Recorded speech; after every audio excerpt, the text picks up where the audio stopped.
Good morning, class. Good morning, everyone. बेटा मेरी voice आ रही है आप लोगों को? Yes, ma'am. Good morning, ma'am. Good morning, good morning. So today we have to start the next chapter, that is memory management. Okay, that how our operating system manages the memory. अगर आपका कोई process run हो रहा है तो उसके लिए it will need some memory. Okay तो उस प्रोसेस को कौन सी मतलब कौन से एड्रेस प्रोवाइड करने हैं, कौन सा मेमोरी प्रोवाइड करना है, इट डिपेंड्स ऑन ओएस. ठीक है, पहली चीज I want to ask you one thing, do you have any doubt in the deadlock chapter?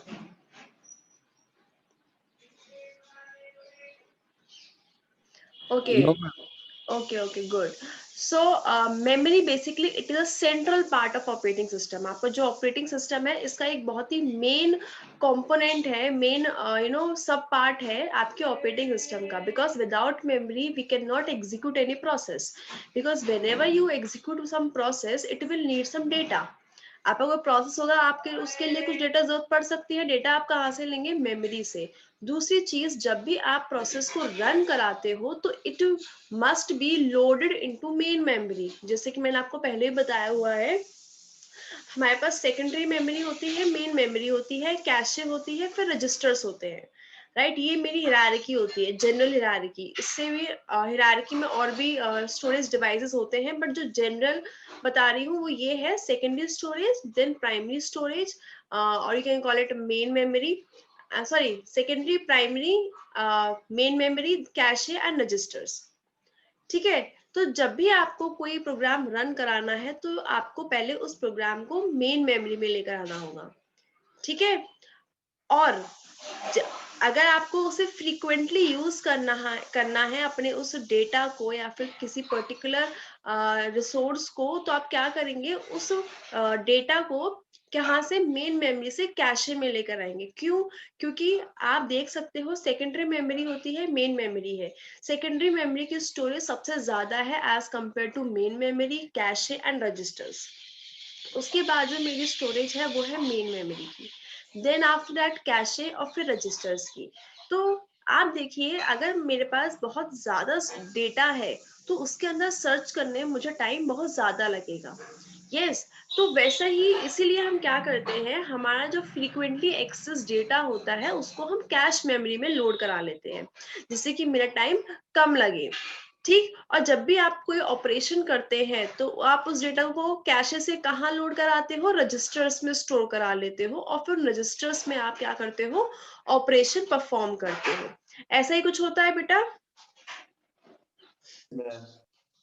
ठीक है, तो ये है आपका कि जब भी आपको कोई प्रोग्राम रन कराना है तो पहले आपको उसे मेन मेमोरी में लोड कराना होगा.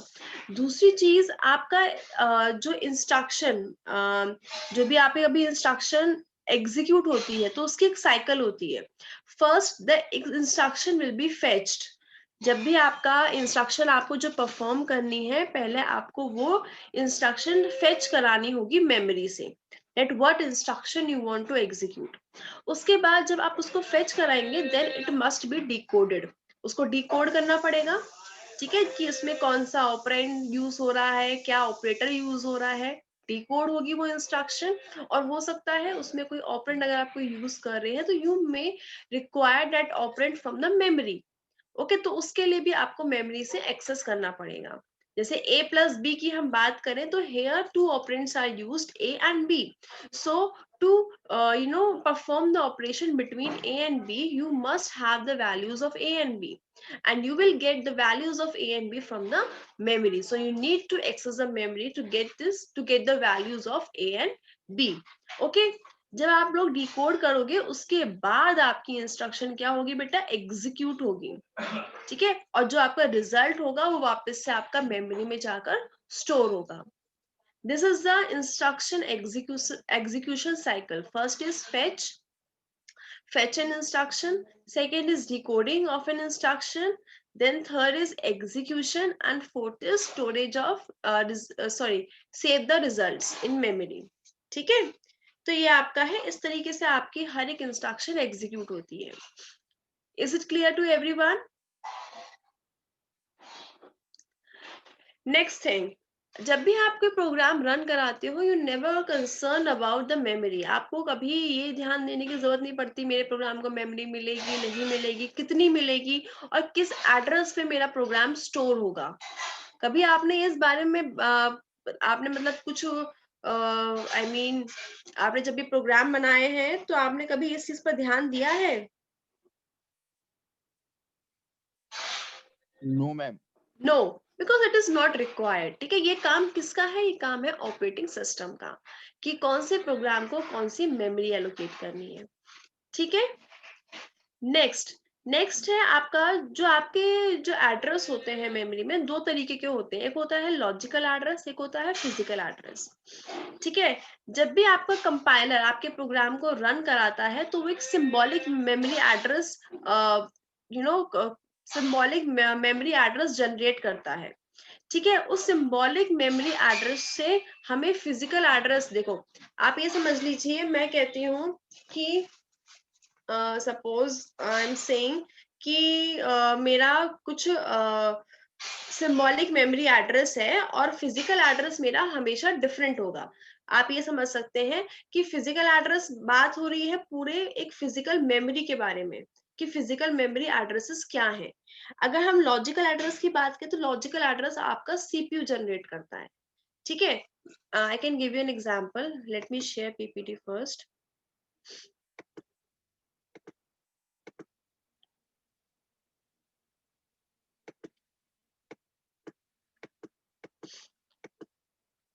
This is an introduction which I have discussed. Program must be brought into memory and placed within a process for it to be run. Main memory and registers are only storage CPU can access directly. ठीक है, memory unit only sees a stream of addresses plus read request। इसमें basically ये है, आपका जो registers होते हैं they require only a single CPU clock or CPU cycle. Main memory में require many CPU cycles. Okay, जिसकी वजह से आपका क्या होता है? स्टॉल होता है। स्टॉल मतलब क्या, कि सपोज करो सीपीयू आपके जो प्रोसेसर है या फिर आपका कोई प्रोग्राम है, it require some memory access. ठीक है, अब वो टाइम तो बहुत ज्यादा ले रहा है because it may take many cycles. तो अब जब वो नेक्स्ट रिक्वेस्ट करेगा तो वो क्या होगा? वो स्टॉलिंग क्रिएट हो जाएगी, मतलब कि वो वेट करेगी उसकी वो रिक्वेस्ट। ठीक है, क्यों? क्योंकि हमारा जो मेमोरी एक्सेस में जो टाइम लग रहा है वो कंपैरेटिवली ज्यादा लग रहा है। ठीक है, cache sits between main memory and CPU registers, जैसे मैंने आपको पहले ही बताया, secondary storage, main memory, cache and CPU registers.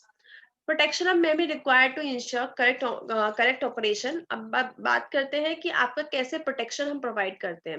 Protection की यहाँ पे जो बात हो रही है, इट इज एक सेकेंड, यस, प्रोटेक्शन की जो यहाँ पर बात हो रही है वो इस बारे में हो रही है कि सपोज करो there is one process, okay, it में रिक्वायर सम मेमोरी। तो मैं मेमोरी इस तरीके से उसको लोकेट करूं, उसको इस तरीके से मैं मेमोरी दूं जिससे कि वो बाकी प्रोसेस के डेटा को डिस्टर्ब ना करे, बाकी प्रोसेस के डेटा को मॉडिफाई ना कर सके। ठीक है, मतलब एक यूजर दूसरे यूजर के डेटा को ना एक्सेस कर सके, या फिर कोई यूजर ऑपरेटिंग सिस्टम का कोई डेटा है, कुछ प्रिविलेज डेटा है, उसको भी एक्सेस ना कर सके। तो इसलिए हम क्या करते हैं कि हम जो भी हम मेमोरी प्रोवाइड कर रहे हैं, it must be protected from other users and operating system also. ठीक है, so that correct operation must be performed. Next is base and limit registers. अब प्रोटेक्शन प्रोवाइड करने के लिए हम दो तरीके रजिस्टर्स यूज करते हैं, base register and limit register. Base register होता है कि आपका सपोज प्रोसेस है, here you can see the diagram process, this is I give the name process 1। Okay, अब आप देख सकते हो बेटा, इसका जो बेस रजिस्टर में जो वैल्यू है वो है this is a value like 3,40,000। This is the value in its base register. और इसकी लिमिट अगर बताती हूँ मैं 1,20,900। तो आप मुझे बताइए कि इसको कहाँ से कहाँ तक का एड्रेस मिला है? इसको एड्रेस मिला है 30,0,0,40 से लेकर कहाँ तक, इसको ऐड कर दो, मतलब कि इतने और आगे एड्रेसेस इसको मिले हैं। तो कहां से कहां तक रेंज हो गई है बेटा मेरी? अगर मैं इसमें ऐड करती हूँ 12090, then it will be 0 3 and here is 1 0 2 and 4, right? तो यहां से ये रेंज के एड्रेस इसको मिले हैं. इज इट क्लियर बेटा? अगर मैं प्रोसेस इस 0 की बात करूं, if I talk about this process 0, तो इसको कहां से कहां तक रेंज मिली है? 256000 और यहाँ 3,40,000 तक. यहाँ तक कोई डाउट है बेटा किसी को?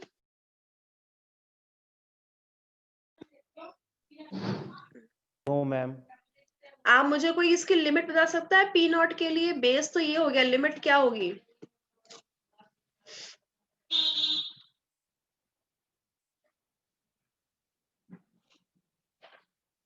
मुझे कोई लिमिट बता सकता है पी नॉट के लिए? मैम ये 256000 से लेकर के 556040 तक हो जाएगी. इसे 256000 से लेकर 556040. बेटा मुझे आप चैट बॉक्स में लिख के भेज सकते हो, आपकी वॉइस क्लियर नहीं आ रही है मेरे को ना. हाँ बोलो.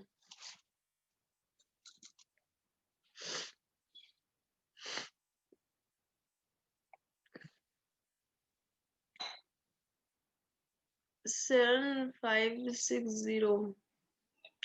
नहीं बेटा ये तो बहुत ज्यादा आप बता रहे हो. लिमिट ये नहीं होगी. आप ये देखो ना, आपका जो रेंज कैसे निकल कर आ रही है, दिस प्लस लिमिट, यही कर रही हूं मैं. तो अगर आपको लिमिट फाइंड करनी है तो आप क्या करेंगे? इसमें से 25600 माइनस कर दो. आपको क्या निकालने हैं? बेसिक आप नंबर ऑफ एड्रेसेस निकालने हैं. तो 0 4 4 1 सेकेंड 6 5 and एक second I made mistake here. 4 यहाँ पे 4 ही रहेगा. 0 4 4 and again 9 minus 4 is 4 and this is 0.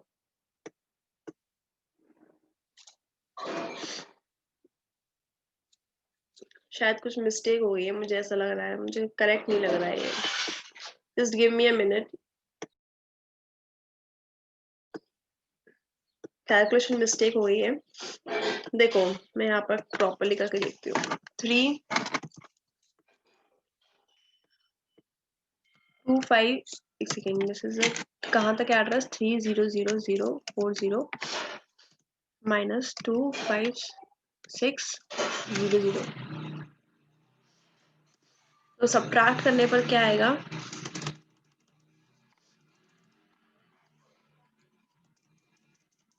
It will be 0 4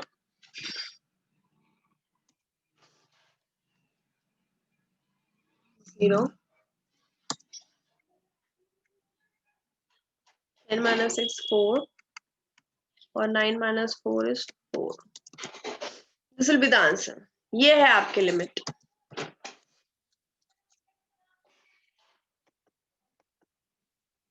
Yes, Abhishek, Prasun, correct. This is the limit, okay? So this is the way how you can find the limit, okay? CPU must check. अगर suppose करो हमारा कोई user है और वो उसको जो range provide की गई है उसकी रेंज है 2,56,000 से लेकर 3,40,000 तक.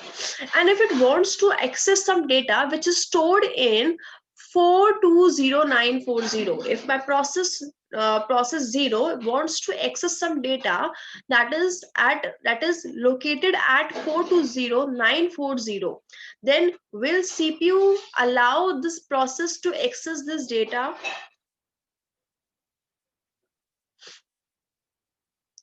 क्या CPU अलाउ करेगा उसको ये एक्सेस करने के लिए?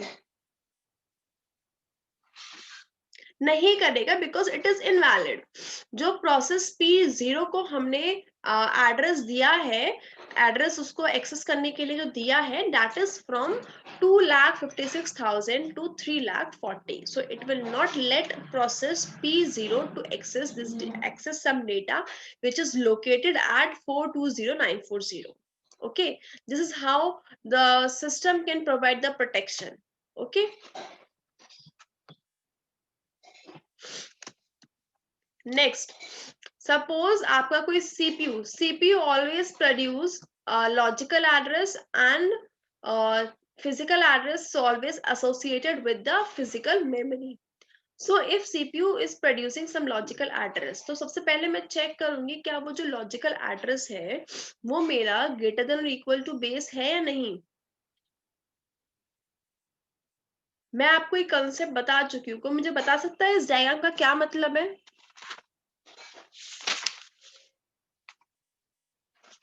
Can anyone tell me what is it's showing, like क्या मतलब है डायग्राम में जो मैंने ये बनाया है?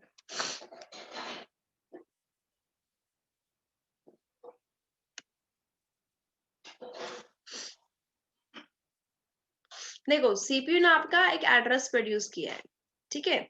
अब सपोज करो मैंने एक प्रोसेस है उसको बेस और लिमिट प्रोवाइड की है कि आपका बेस एड्रेस ये है और लिमिट रजिस्टर में एड्रेस कुछ है। सपोज करो अगर मैं बात करती हूँ इसी की 256,000 और 3,40,000 की, तो मैंने एक प्रोसेस लिया P0, उसका मैंने बेस रजिस्टर में 256,000 और लिमिट रजिस्टर में है उसकी वैल्यू 300। ठीक है। अब देखिए जब भी वो एड्रेस हमारा करेगा, लॉजिकल एड्रेस जनरेट करेगा, तो मैं सबसे पहले चेक करूंगी क्या जो उसने लॉजिकल एड्रेस जनरेट किया है, ठीक है, क्या वो बेस से ज्यादा है या कम है। तो it must be greater than equal to base. अगर वो बेस से कम होगा, बेस क्या है मतलब बेस एड्रेस सिग्निफाइज दैट कि आपका जो जिस एड्रेस को आप एक्सेस कर सकते हो, जिस लोकेशन को आप एक्सेस कर सकते हो, वो यहां से स्टार्ट होता है, ठीक है। तो अगर मेरा अगर बेस 256,000 है और अगर मैं 22,40,000 के एड्रेस को एक्सेस करूंगी तो मेरा वो एरर देगा नहीं देगा? यस और नो? मेरे P0 का बेस एड्रेस ये है और लिमिट एड्रेस ये है, और अगर मैं 2,40,000 वाले एड्रेस को एक्सेस करूंगी जो कि लेस देन बेस है, तो क्या वो एरर देगा या नहीं? यस और no? Yes, ma'am. It Yes, will ma'am. Generate error. Okay, तो अगर वो ग्रेटर देन इक्वल टू नहीं है तो it will trap to operating system monitor addressing error. और अगर वो ग्रेटर देन इक्वल टू है तो मैं चेक करूंगी is it is it less than base plus limit. अब मेरी रेंज क्या है 2,56,000 से लेकर 3,40,000 तक, तो वो इस बेस मतलब मेरी रेंज क्या आ गई, base to base plus limit. देखो आपकी रेंज क्या होगी, base to base plus limit, ऐसे ही हमने फाइंड की थी बेटा रेंज। जिस जो एड्रेस मेरा CPU जनरेट कर रहा है मेमोरी एक्सेस करने के लिए, तो it must be greater than base and it must be less than और equals to base plus limit. Is it clear? तो मैं चेक करूंगी उसके बाद क्या वो जो एड्रेस है वो बेस प्लस लिमिट से लेस देन है या नहीं। अगर है तो फिर मैं उसको मेमोरी का वो एड्रेस एक्सेस करने दूंगी, otherwise it will trap to operating system monitor addressing error. Is this diagram clear to everyone? Yes, ma'am. Yes, ma'am. चलिए, next is address binding. Address binding is like अगर आपको कोई programme चाहिए, कोई data चाहिए, तो आप उसके साथ हम कैसे एड्रेस बाइंड कर रहे हैं। मैं बोल रही हूँ ना कि मैं अपने प्रोग्राम को एक एड्रेस दे रही हूँ, ठीक है, आपका प्रोग्राम कहाँ स्टोर हो रहा है, दैट इज एड्रेस बाइंडिंग। ठीक, तो हमारा जब भी प्रोग्राम को हमारा डिस्क पे है और लेकिन अगर उसको एग्जीक्यूट होना है तो it must be brought into memory for the execution. ठीक, अब बात आती है कि आपका आप ज्यादा इस स्लाइड पे ध्यान मत दो, आप ये सुनो बस कि हमारा जो भी एड्रेस बाइंडिंग होती है वो 3 लेवल पर होती है। एक कंपाइल टाइम होती है, एक होती है आपकी लोड टाइम, एक होती है आपकी रन टाइम। ठीक है, कंपाइल टाइम मतलब कैसे कि सपोज करो आपने जब प्रोग्राम कंपाइल कराया, आपको तभी पता चल गया कि आपका प्रोग्राम कहाँ स्टोर होगा या फिर कहाँ पर स्टोर है।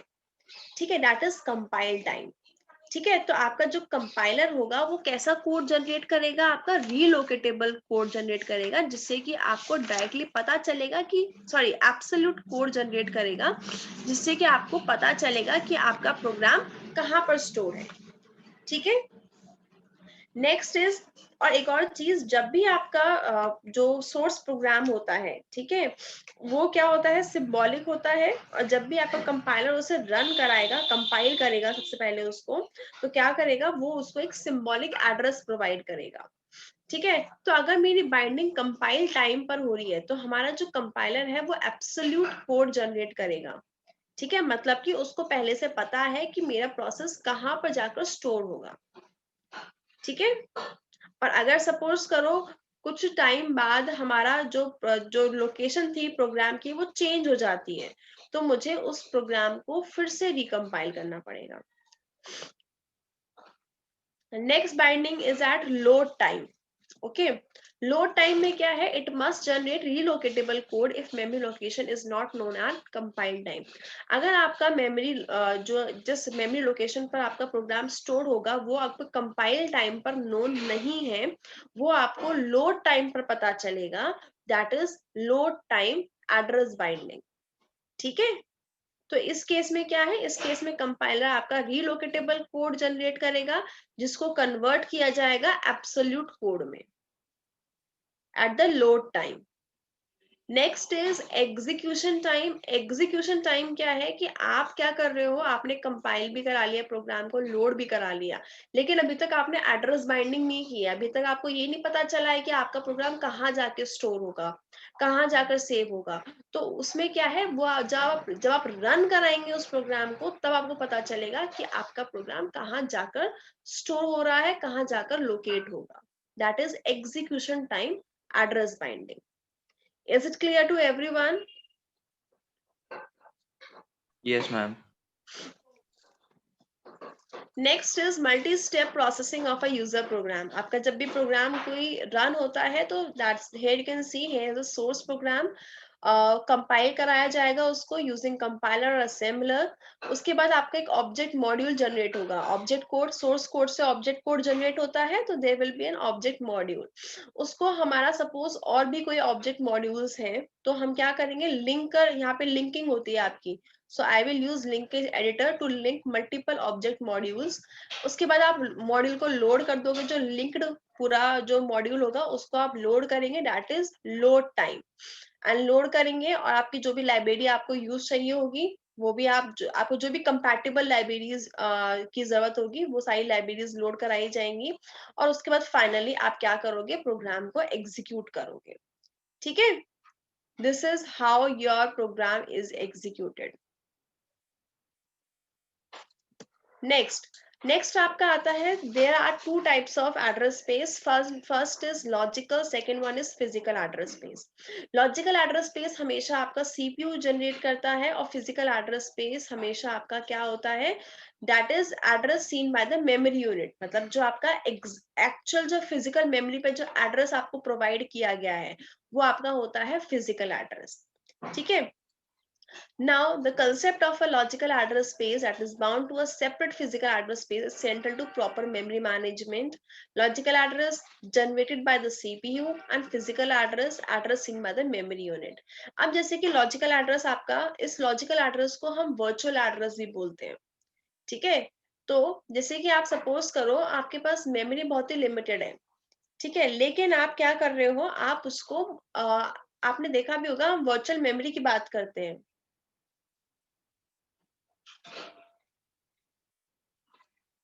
Do you remember that? Virtual memory, इसका अब नेक्स्ट चैप्टर भी आपका आएगा। वर्चुअल मेमोरी बेसिकली क्या होती है, when you have very limited memory, but user को क्या लगता है कि उसके पास काफी मेमोरी है, कि कैसे उसको ऐसा लगता है, क्योंकि हमारा ओएस इस तरीके से मेमोरी को मैनेज करता है कि यूजर के सारा काम भी हो जाता है और बहुत ही कम मेमोरी के अंदर ही यूजर का काफी काम हो जाता है। तो यूजर को एक ऐसा ओएस इस तरीके से प्रिटेंड करता है that user can access large amount of memory. ठीक है, तो आपका जो सीपीयू है जब आपका प्रोसेसिंग कर रहा है, एग्जीक्यूशन कर रहा है, उस टाइम पे वो लॉजिकल एड्रेस जनरेट करेगा जिसको हम बोलते हैं virtual address.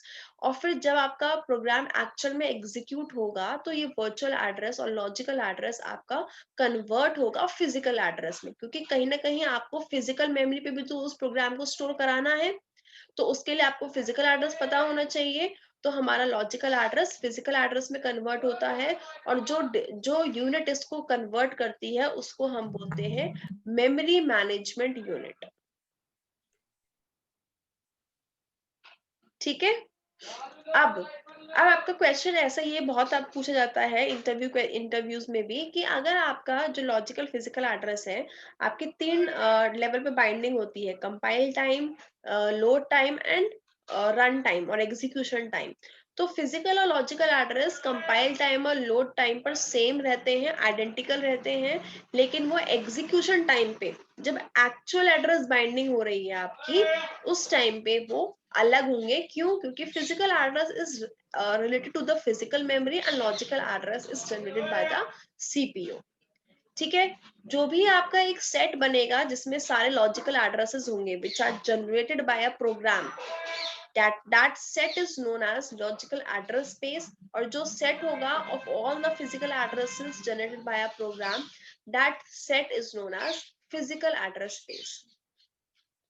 This was all about logical versus physical address space। यहाँ तक सबको क्लियर है बेटा?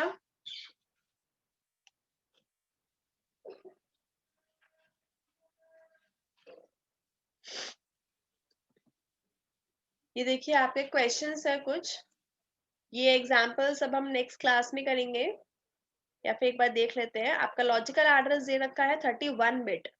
ठीक है, तो आपका लॉजिकल एड्रेस स्पेस आप कैसे निकाल सकते हो? 2 to the power logical address, तो 2 to power 31 words. If logical address space is 120 M words, अगर आपका लॉजिकल एड्रेस स्पेस दे रखा है तो आप कैसे निकालोगे? 2 बाय ये आपका 128 is 2 to the power 7, and यहाँ पर आपका, एक सेकेंड, ये आपकी बेटा जो आपकी मेमोरी में वर्ड्स होते हैं उसकी यूनिट है। 1G is equals to 30 and 1M is equals to 220।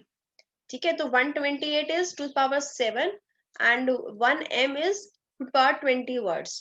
तो आपका लॉजिकल एड्रेस क्या होगा? 7 + 20 दैट इज 27 बिट्स आपका होगा। अगर आपको लॉजिकल एड्रेस गिवन है, लॉजिकल एड्रेस स्पेस फाइंड करना है, 2 टू पावर लॉजिकल एड्रेस होगा। और अगर आपको लॉजिकल एड्रेस स्पेस गिवन है और आपको लॉजिकल एड्रेस फाइंड करना है, तो उसके लिए आपका क्या होगा? टू आपकी जो उसको कन्वर्ट करो, 2 की पावर में कन्वर्ट कर दो लॉजिकल एड्रेस स्पेस को, और जो पावर होगी that will be the logical address.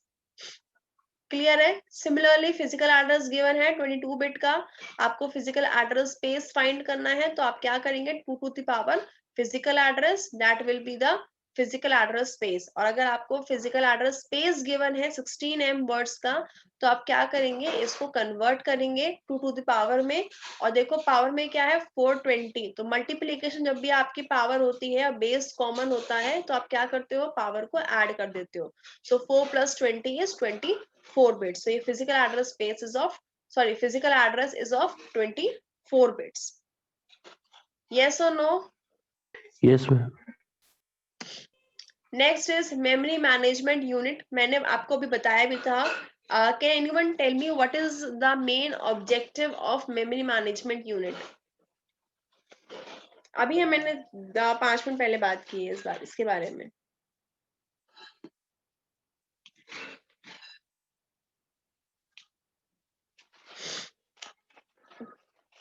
ये क्वेश्चन बहुत ज्यादा पूछा जाता है बेटा। What is the function of memory management unit? क्या काम है मेमोरी मैनेजमेंट यूनिट का?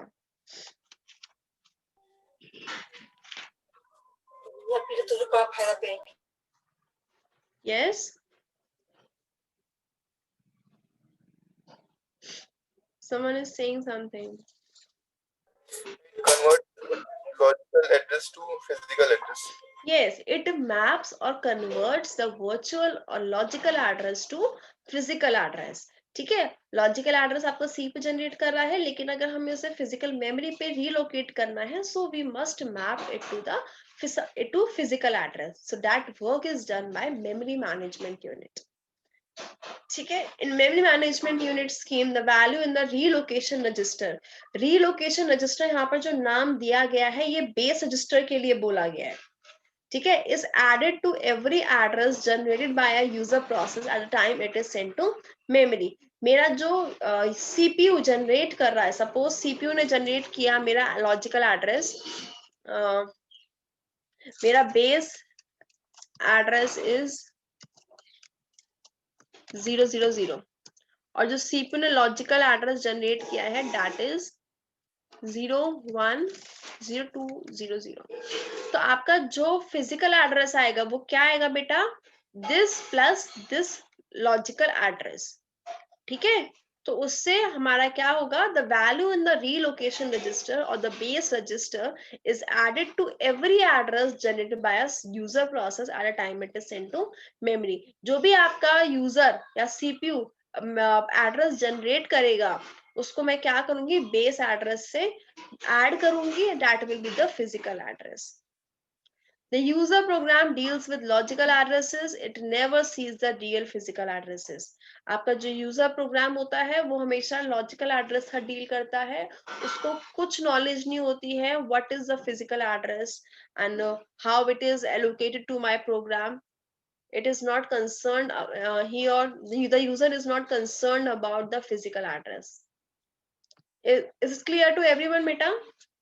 Yes, ma'am. यहाँ तक कोई डाउट किसी को?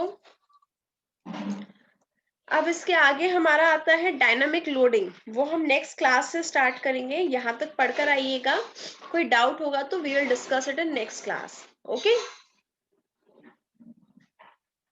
Okay, ma'am. चलिए हेलो क्लास. हाँ जी, मैम, मेरा एक डाउट है वो लाइनेक्स को लेके. हाँ बोलो. मैम मैं उसमें जब एक PIP इंस्टॉल कर रहा था पाइथन 3 की, तो वो बता रहा था कि बेस कमांड नोट फाउंड और फिर पैकेज भी नोट फाउंड बता रहा था. मैंने बहुत ट्राई किया बट वो एरर सॉल्व नहीं हुई. आप जब आप जहाँ इंस्टॉल कर रहे हो, ठीक है, यस मैम, आपने पैकेज लोकेशन आने, नोट एक फाउंड सेकेंड, बता रहा था. आपने पैकेज जहां इंस्टॉल किया है आप उस पर पहले जाओ. सपोज करो आपने सी में एक फोल्डर बना लिया है लिनक्स का, ठीक है, यस आपने वहां पर पिप कमांड चलाई है, PIP command, PIP install bash, जो भी आपने कमांड चलाई है. अब यस आप जब आप अपना बैश कुछ रन करा रहे हो प्रोग्राम, तो आप फिर सी फोल्डर में जाकर यूनिक्स में जाकर, सॉरी लिनक्स में जाकर वहां पर रन कराओ, क्योंकि वहीं से लाइब्रेरी एक्सेस करेगा.